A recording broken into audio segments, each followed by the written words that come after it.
존경합니다. 보리떡 5개와 물고기 2마리로 5,000명을 배불리 먹이신 사건은 사복음서 모두에 기록되어 있습니다. 보통 예수님께서 행하신 그 기적이 그 사복음서에 각각에 기록되는 경우가 많은데, 이 오병이어 기적은 사복음서 모두에 다 기록되어 있어요. 내용을 보면 복음서마다 약간 차이는 있습니다. 근데 예수님께서 행하신 이 이적은 동일하게 기록되어 있지만, 각 복음서의 기자는 이 사건을 똑같이 묘사하고 있지 않습니다. 그래서 한 기자는 생략된 부분을 보충하기도 합니다. 그리고 또 한 기자에게 중요한 요점이 된 부분을 다른 복음서의 기자는 눈여겨보지 않아요. 또 과감하게 생략해버리기도 합니다. 즉, 이적의 관점이 각각 복음서의 기자마다 다르다는 것입니다. 그래서 사복음서에 기록된 오병이어는 동일한 메시지를 반복하는 것이 아니라 각 복음서의 기자의 각도에 따라서 독특한 메시지를 발견할 수가 있습니다. 자, 오늘은 요한복음에 묘사된 예수님의 오병이어의 이적을 볼 텐데, 오늘 본문에 보시면 예수님께서 빌립을 시험하는 것으로 시작을 하고 있죠. 그래서 이 기사는 시험에 관한 이야기입니다. 그리고 예수님께서 이적으로 굶주린 수많은 군중을 배불리 먹이신 사건은 예수께서 영원한 생명을 주실 생명이 떡이 되신다는 진리를 보이신 구원에 관한 이야기입니다. 그래서 오늘 설교를 들으실 때 시험과 구원, 이 두 단원을 염두에서 오늘 설교를 들으시면 좋겠습니다. 요한복음은 이 다른 복음서에 비해서 본 사건을 자세하게 묘사하고 있습니다. 예수님은 디베레의 갈릴리 바다 건너편, 즉 베세다 근처로 가셨습니다. 베세다는 베드로와 안드레 그리고 빌립의 고향이기도 합니다. 그리고 시기적으로는 예수님의 공생의 사역이 2년 정도 지난 시점으로 보게 됩니다. 우리가 지난주에 앞서 5장을 살펴보았죠. 베세다 못에서 병자를 고치신 때가 예수님의 공생의 사역 한 1년 정도가 지난 시점이었습니다. 그리고 오늘 본문 4절의 말씀을 보면 해가 6월절이 가까이 되었다라고 말씀을 하고 있어요. 그래서 1년이 더 흐른 뒤인 것이죠. 그래서 지난주에 5장과 또 오늘 6장 사이에는 1년 정도의 간격이 있습니다. 그래서 사도 요한은 이 예수님의 공생의 사역의 1년을 과감하게 생략해 버렸어요. 자, 그런데 우리가 생략해 버렸다고 해서 예수님께서 활동하신 것이 아닌 것이 아니죠. 다른 복음서에 보시면 예수님께서 왕성하게 활동한 내용들이 기록되어 있습니다. 예수님은 각 지역을 다니시면서 사람들을 가르치셨고 천국 복음을 전파하셨습니다. 그리고 백성 중에 모든 병과 모든 약한 것을 고치셨죠. 이러한 예수님의 메시아적 사명으로 인해서 수많은 사람들이 예수님을 따르기 시작을 했습니다. 오늘 본문 6장 2절에서도 이렇게 증거합니다. 2절의 말씀을 보면 큰 무리가 따르니 이는 병자들에게 행하시는 표적을 보았음이로라.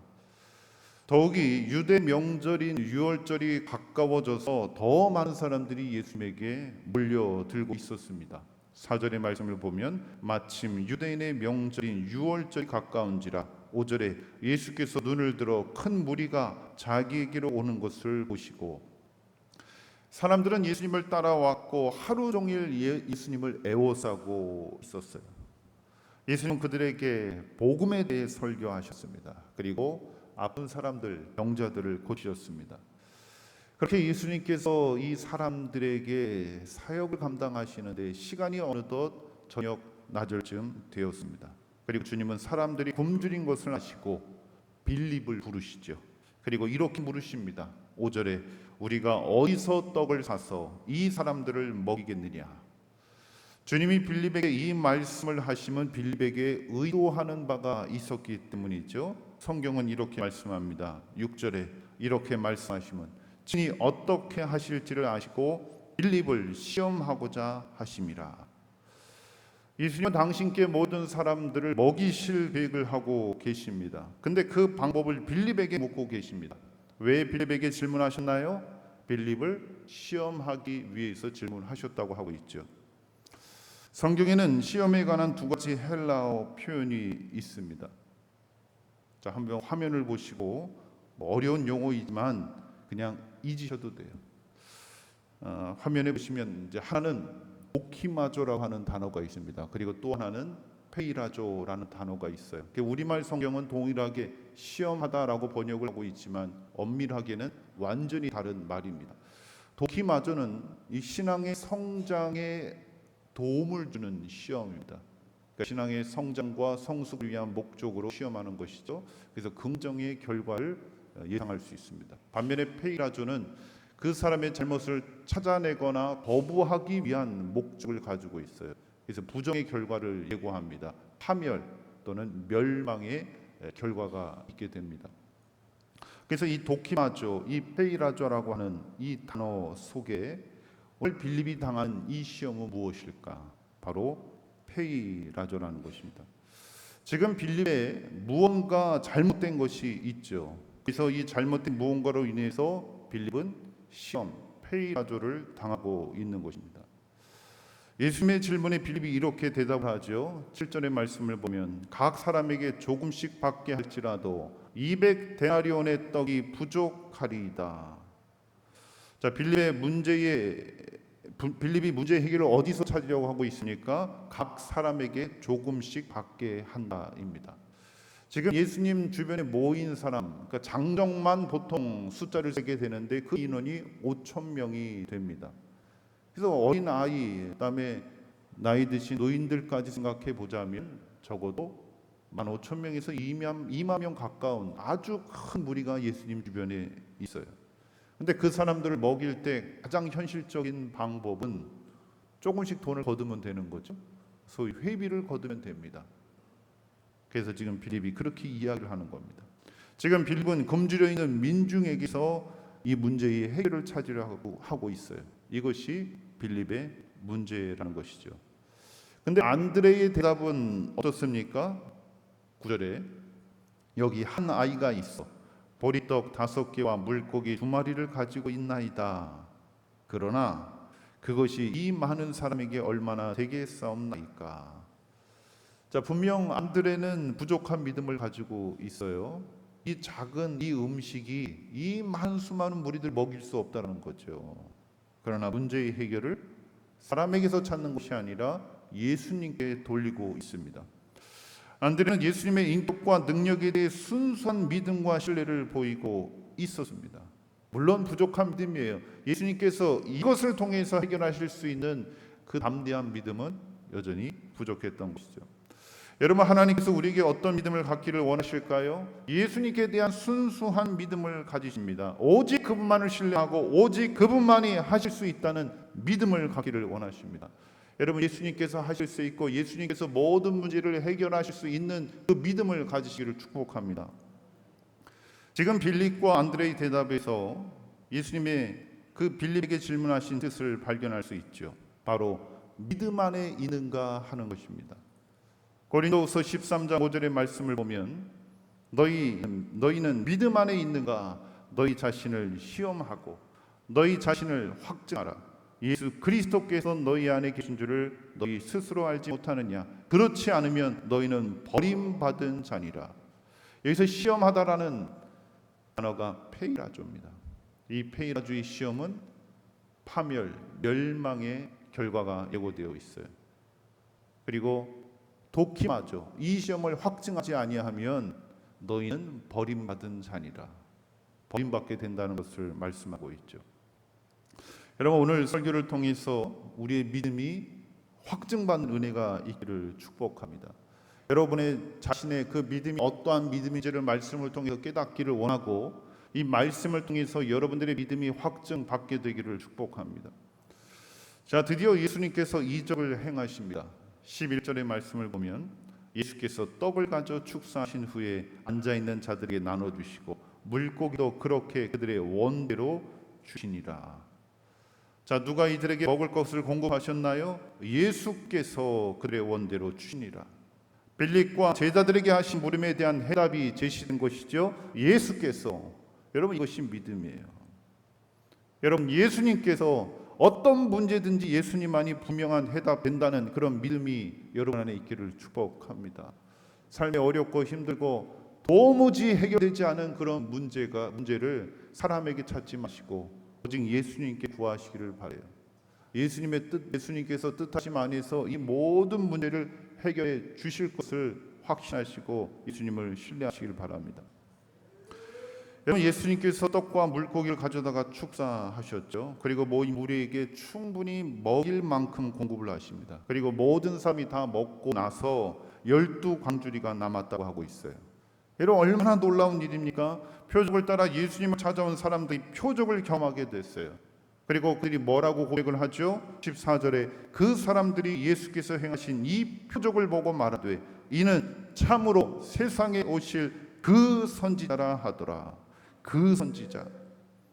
이 그 선지자라는 것은 신명기 18장 15절 이하의 메시아적 인용입니다. 신명기 18장 15절에 내 하나님 여호와께서 너희 가운데 내 형제 중에서 너를 위하여 나와 같은 선지자 하나를 일으키리니 너희는 그의 말을 들을지니라. 구약에 예고되고 예언된 그 선지자, 바로 그 선지자가 우리에게 음식을 공급하신 예수님이다라는 고백을 하고 있죠. 이 예수께 모인 수많은 군정들이 예수님의 능력을 경험했습니다. 능력의 하나님의 아들이시고 메시아를 만난 것이죠. 그리고 그들은 더 나아가 예수님을 자기들의 임금으로 삼고자 합니다. 근데 예수님은 웬일인지 그 군중들을 뒤로 하십니다. 그렇게 홀로 산으로 떠나가 버리시죠. 여러분, 예수님께서 왜 그 군중들을 떠나 버리셨는지 이해가 되시나요? 군중들은 음식을 공급하신 예수님의 메시아적 기적을 보고 흥분했습니다. 이제 더 이상 배고픔은 없고 이 지긋지긋한 가난을 벗어날 수 있고 병들고 지친 몸에서 이제는 건강한 육체로 회복할 수 있다는 희망을 예수님에게서 보게 된 것입니다. 능력과 이적을 펼치시는 예수님과 함께라면 이제는 모든 것이 회복되는 것 아니겠습니까? 그런데 예수님은 그들을 뒤로 하고 홀로 산으로 떠나가 버리셨어요. 여러분, 지금 오병이어의 기적을 경험하고 예수님께 소망을 두고 있는 군중들을 뒤로 하고 예수님이 떠나셨다는 겁니다. 왜일까요? 군중들에게 심각한 문제가 있었기 때문이죠. 어떤 문제일까요? 마귀의 치명적인 유혹에 빠진 것입니다. 마태복음 4장 3절의 말씀을 보면 예수님께서 마귀에게 시험 받으신 첫 번째 내용을 기록하고 있습니다. 내가 만일 하나님의 아들이거든 이 돌들로 떡덩이가 되게 하라. 군중들은 돌들로 떡덩이를 만드실 하나님의 아들에게 관심이 있는 겁니다. 사람이 떡으로만 살 것이 아니요 하나님의 입으로부터 나오는 모든 말씀으로 살 것이라는 예수님의 말씀의 본질을 이해하지 못했어요. 이들은 무엇을 바라보고 있습니까? 하나님의 아들이니까 아니면 떡덩이입니까? 왜 예수님께서 이 땅에 오셨는지, 왜 예수님께서 그들과 함께 하셨는지, 왜 예수님께서 이적을 베풀어 배불리 먹게 하셨는지 그들은 전혀 이해하지 못했어요. 여러분, 예수님께서 그들의 형편을 해결해 주기 위해서 오셨나요? 굶주린 배를 채우시고 병든 몸을 낫게 하기 위해서 오셨나요? 그들은 예수님을 만났고 따랐고 예수님의 능력을 경험했지만 그들은 시험 안에 놓여 있는 것입니다. 그 악한 자의 유혹에서 벗어나지 못하고 있는 겁니다. 백성들은 예수님도 또 예수께서 행하신 이적도 잘못 이해하고 있죠. 빌립이 잘못 이해했던 것처럼 예수님께서 진정 원하시는 것을 이해하지 못했습니다. 오늘날 우리는 본질이 흐려지고 분별하기 참으로 어려운 시대 속에 살아가고 있습니다. 교회에 슬그머니 세속주의가 들어와서 우리 기독교의 본질을 흐리고 있습니다. 그리고 오늘 참 제가 죄송한데 어려운 용어를 조금 사용을 하겠습니다. 잊으셔도 되지만 그냥 그 핵심만 여러분 이해하시면 좋을 것 같아요.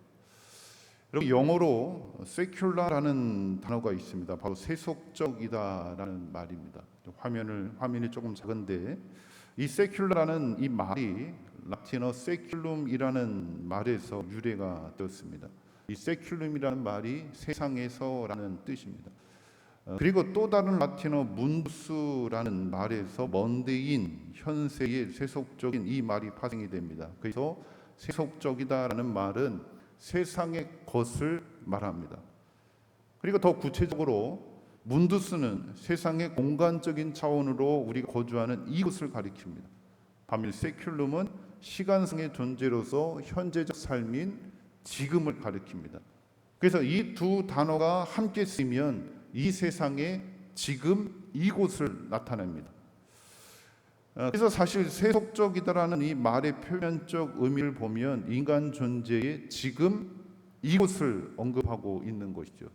그래서 지금 이곳, 여러분 이 말이 우리의 그 어떤 신앙과 크게 문제가 되는 것 같지 않습니다. 문제는 세속적이라는 말에 주의라는 말이 붙는 것이 문제가 됩니다. 그래서 세속주의가 되면 이것이 크게 잘못된 사고방식을 낳게 되죠. 이 세상이 전부라고 하는 사고방식이 바로 세속주의라는 겁니다. 여러분 지금 이곳이 전부라는 세계관, 그것이 바로 세속주의입니다. 근데 우리가 믿는 기독교 세계관은 지금 이곳이 전부가 아니잖아요. 근데 반면에 세속주의는 지금 이곳이 전부라고 하고 있어요. 우리 인간에게 영원이나 초월은 존재하지 않는다는 세계관입니다. 세속주의는 모든 인간에게 단 한 번의 유한한 인생만이 주어지기 때문에 되도록이면 이 땅에 살아가면서 최대한으로 누리고 최대한으로 모든 것을 다 해봐야 한다라는 그런 견해를 낳게 됩니다. 그리고 더 나아가서는 지금 이곳이 전부인 이 세계의 최고의 존재는 바로 인간 자신이라는 것이죠. 이것이 바로 세속주의입니다. 여러분 한 가지 예를 들어볼까요? 하와가 동산 중앙에 있는 나무를 보게 됩니다. 그때 누가 찾아왔습니까? 말이 찾아왔습니까? 개가 찾아왔습니까? 예? 뱀이 찾아왔죠. 그리고 뱀이 유혹을 해요. 이 사과가 그 과실을 먹어라. 근데 하와가 여러 번 거부하지만 그 여러 유혹의 말 중에 단연 거부하기 힘든 말이 있었어요. 어떤 말입니까? 이걸 따먹으면 하나님같이 된다라는 말입니다. 하나님같이 된다. 지고의 하나님, 그 하나님처럼 된다는 겁니다. 그래서 이 세상의 최고의 존재가 된다는 말이 아담과 하와에게 유혹이 된 겁니다. 이것이 세속주의의 절정입니다. 여러분 이 세상 전부인가요? 이 전부인 이 세상에서 우리가 최고가 되는 것이 우리 삶의 이유임의 목적인가요? 이것이 세상이 추구하는 세계관입니다. 그런데 오늘날 우리 교회가 영원한 것을 사모하지 않고 있어요. 교회 성도들이 이 세상의 것이 전부인 양 그렇게 살고 있는 것을 보게 됩니다. 근데 기독교의 세계관이 무엇이죠? 믿음 아니에요? 근데 믿음은 무엇입니까? 영원한 것을 사모하는 거예요. 우리에게 영원한 생명이 주어지지 않으면 아무런 가치가 없는 것이 바로 우리의 믿음 아닙니까? 그러나 분명 영원한 생명이 예수 안에 있기 때문에 우리는 믿음 안에 있어야만 하는 거죠. 그런데 교회와 여러 성도가 예수 안에 영원한 생명을 보지 못하고 이 땅에 보이는 엉뚱한 것을 기대하고 있다는 것입니다. 여러분 군중이 배가 불렀어요. 어떤 생각을 가졌을까요? 예수님을 바라보니까 이제는 더 이상 굶주림은 없을 것 같죠. 더 이상 엉들 필요도 없고 더 이상 약해져 있을 필요도 없습니다. 지금 이곳에서 예수님과 함께라면 다 만족할 수 있을 것만 같습니다. 예수님만 우리의 임금 되시면 다 되는 거죠. 여러분 맞습니까? 영원한 것을 사모하지 않고 지금 이곳에서 만족하는 삶은 잘못된 겁니다. 그것이 유혹이라는 거죠. 지금 이곳에서 나의 만족을 위해 예수님을 임금 삼고자 하는 것이 바로 유혹입니다. 지금 예수님께 모인 군중들은 세속주의에 물들어 있어요. 영원한 것을 바라보지 못하고 이 땅의 것이 전부라고 생각을 하고 있는 것입니다. 그래서 이 땅의 것을 제공해 주실 분으로 예수님을 바라보고 있는 것이죠. 그래서 우리의 임금이 되기를 바라는 겁니다. 오늘날 교회 성장을 보면 참으로 놀랍습니다.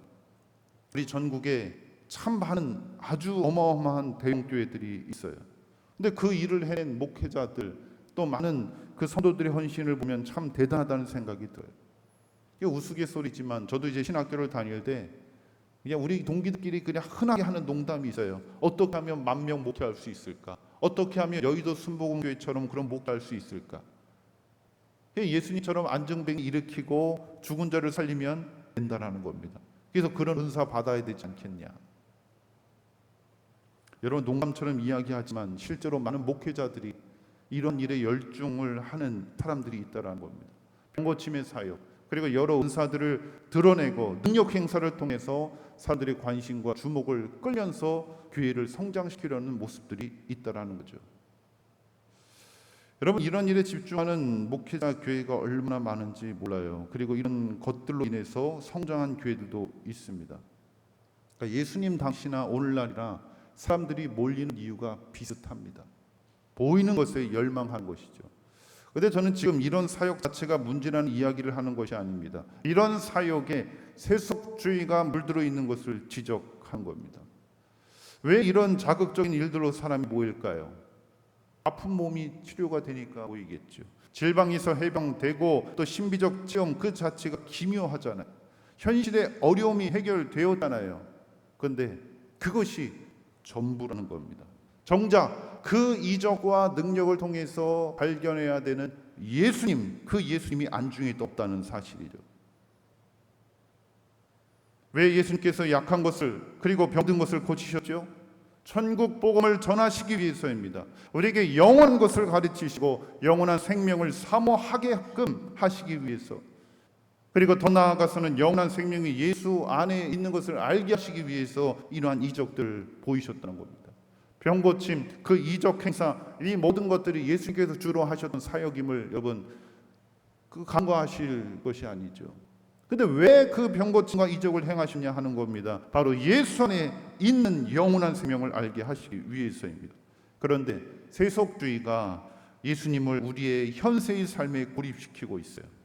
우리의 삶, 지금 이곳에 더 가치를 두고 누리기 위해서 예수님을 임금 삼고 있다는 사실이죠. 여러분, 이것은 예수님을 이용하는 겁니다. 이것이 유혹이고 시험이죠. 우리는 이 유혹을 알아채야 하고 싸워 이겨내야 하는 것입니다. 예수님께서 조용히 떠나셨다는 것을 여러분 기억하셔야 됩니다. 한편 예수님께서 떡과 물고기에 축사하신 후에 거기에 모인 모든 사람들을 배불리 먹게 하셨죠. 그리고 예수님이 이렇게 말씀하십니다. 12절에 남은 조각을 거두고 버리는 것이 없게 하라. 예수님께서 이적을 베푸실 때 적은 양 아니면 대략의 양으로 사람들을 먹이지 않으셨어요. 충분히 먹고도 남게 하셨습니다.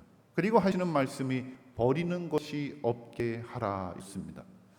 자, 여기에 예수님께서 이적을 행하신 본뜻이 있습니다. 여기서 버리다라는 말이 헬라어로 아폴룸이라는 말이 사용되었습니다. 아폴룸이라고 하는 이 용어는 보통 멸망시키다, 죽이다, 망하다라는 의미가 있습니다. 그래서 본절에서 이 버리다, 멸망시키다, 망하다의 의미를 포함하고 있는데 예수님께서 버리는 것이 없게 하라, 멸망나지 않게 하라, 이 의미가 되는 것입니다. 예수님께서 그 모인 군중들에게 이적을 행하시고 그들을 배불리 먹게 하셨는데 그 이적을 통해서 예수 안에 있는 생명, 그 모두가 다 구원받기를 원하시는 것이죠. 버리지 않게 하라, 멸망하지 않게 하라, 이것이 예수님의 본뜻이라는 사실입니다. 이 군중들은 음식을 공급받았어요. 마치 이스라엘 민족이 광야에서 모세를 통해서 만나를 공급받았던 것처럼 공급받았죠. 그때 모세는 이스라엘 민족의 현세적 구원을 이루어 갔습니다. 그들이 정말 배고팠기 때문에, 그 광야에서 먹을 것이 없었기 때문에 하나님께서는 모세를 통해 하늘에서 만나를 내리게 하셨죠. 마찬가지로 오병의 기적을 경험한 민중들은 예수님을 모세와 같이 정치적이고 또 군사적 구원자로 여겼습니다. 그러니까 현세적 구원을 예수님께 바란 겁니다. 내가 이 땅에서 살아가면서 어렵고 힘들고 굶주리고 가난한 이 모든 일에 대한 해결책으로 예수님을 보게 된 것이죠. 근데 이것이 엉뚱한 기대라는 것입니다. 근데 예수님은 음식을 먹이신 이유가 신명기 8장 3절의 말씀처럼 사람이 떡으로만 사는 것이 아니요 여호와의 입에서 나오는 모든 말씀으로 사는 줄을 내가 알게 하려 하심이라. 여러분, 현재의 썩어질 떡이 아니라 하나님의 말씀으로 우리의 영혼이 구원받기를 원하시는 거죠. 이것을 알게 하시기 위해서 예수님은 이적을 통해서 그들을 먹이신 것입니다. 여러분, 예수님께서는 우리 모두가 구원받기를 원하십니다. 그 누구도 멸망당하는 것을 원치 않으십니다. 여러분, 이제 우리는 어디에 관심을 두고 살아가야 할까요? 지금 이곳입니까? 아니면 영원한 나라입니까? 이제는 우리의 삶이 달라져야 하죠. 영원한 것을 위해 사는 사람은 세상을 위해 사는 사람과는 분명 달라야 합니다. 여러분, 이 세상은 점점 악해져만 가고 있어요. 아니, 원래 본질적으로 악합니다.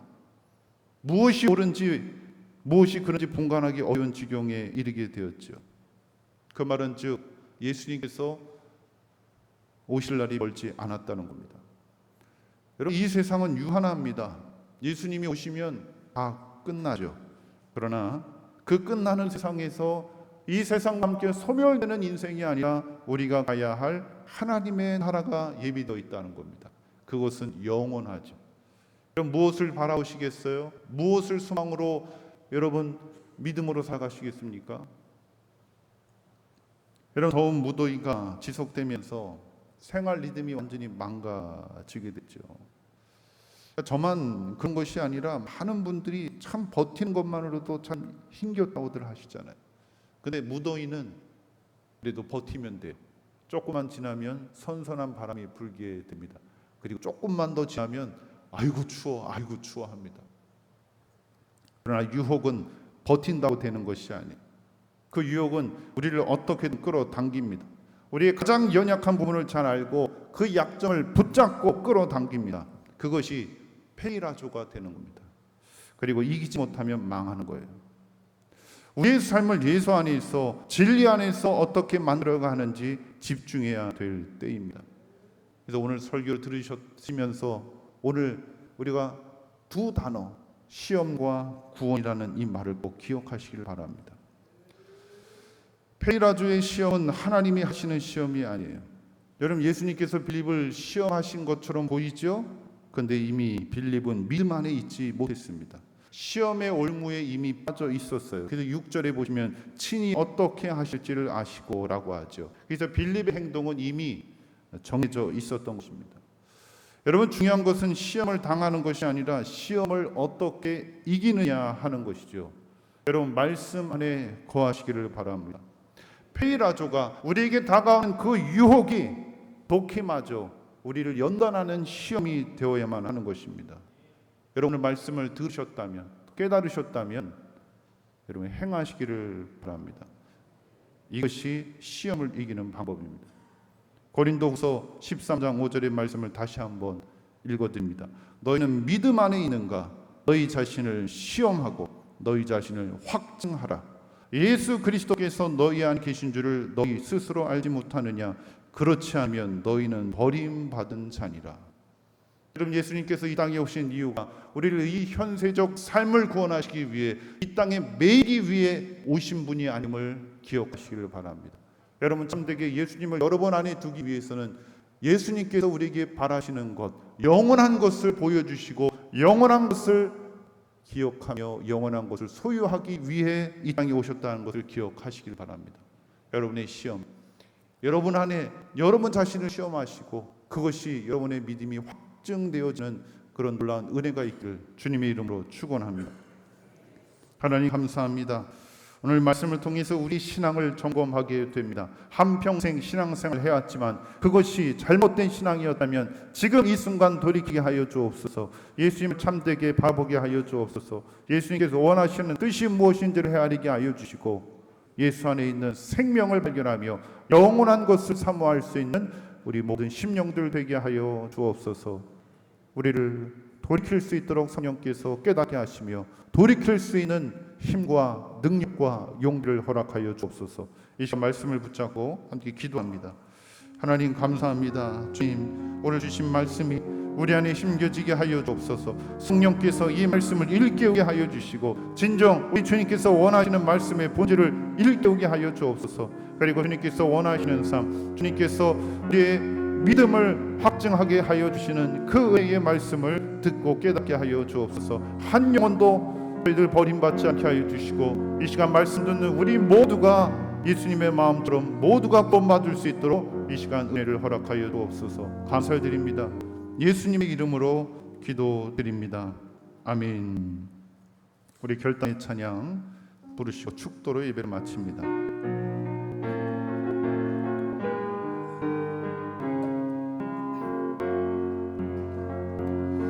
세상의 어렵고 시험이 내게 몰려올 때에 나의 힘으론 그것들 모두 이길 수 없네. 거대한 폭풍 가운데 위축된 나의 영혼 어찌할 바를 몰라 헤매이고 있을 때 주를 찬양 손을 들고 찬양 전쟁은 나에게 속한 것 아니니 주를 찬양 손을 들고 찬양 전쟁은 하나님께 속한 것이니 거짓과 속임수로 가득 찬 세상에서 어디로 갈지 몰라 머뭇거리고 있네. 공중의 권세 잡은 자 지금도 우리들을 실패와 절망으로 넘어뜨리려 하네. 주를 찬양 손을 들고 찬양 전쟁은 나에게 속한 것 아니니 주를 찬양 손을 들고 찬양 전쟁은 하나님께 속한 것이니 주위를 둘러보면 아무도 없는 듯 믿음의 눈을 들면 보이는 분 계시네. 지금도 내 안에서 역사하고 계시는 사망과 어둠의 권세 물리치신 예수님 주를 찬양 손을 들고 찬양 전쟁은 나에게 속한 것 아니니 주를 찬양 손을 들고 찬양 전쟁은 하나님께 속한 것이니 3절 한 번 더 합니다. 주위를 둘러보면 아무도 없는 듯 믿음의 눈을 들면 보이는 분 계시네. 지금도 내 안에서 역사하고 계시는 사망과 어둠의 권세 물리치신 예수님 주를 찬양 손을 들고 찬양 전쟁은 나에게 속한 것 아니니 주를 찬양 손을 들고 찬양 전쟁은 하나님께 속한 것이니 지금은 우리 주 예수